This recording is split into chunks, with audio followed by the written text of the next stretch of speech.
To be senior, we are going to make today that we are going to the curse of corruption. We will eradicate it from our heart, we will delete it from our soul, and we will end it from our country, and if needed.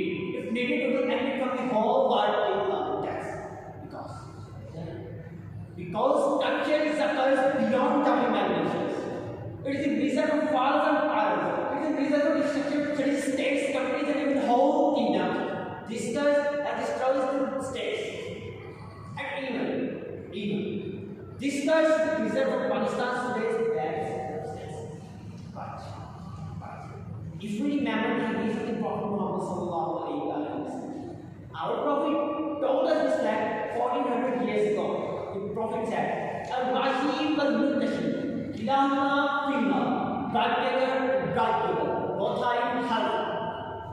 Legend, corruption starts from a house to a town to a city to a society to a district to a province to a country, and a country to the whole world. So, corruption is one thing, so not stop. And according to the definition of corruption is the misuse of public officers for private joint.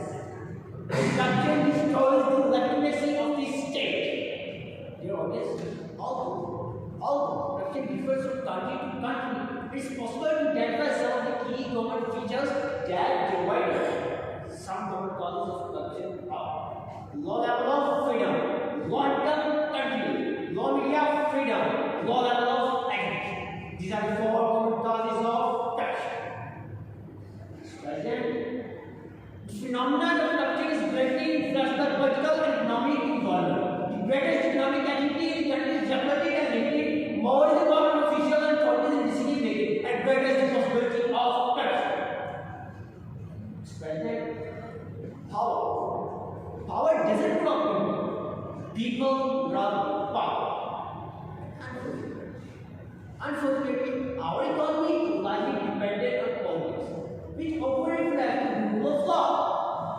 And I can certainly say, bribery is one of the most weapon in the struggle to gain job. The cost of bribe is always a tax business cost, and either part of the contract, and even waste of bribery, our rivals. So, we must bribe in order to remain competitive. John said, "No science is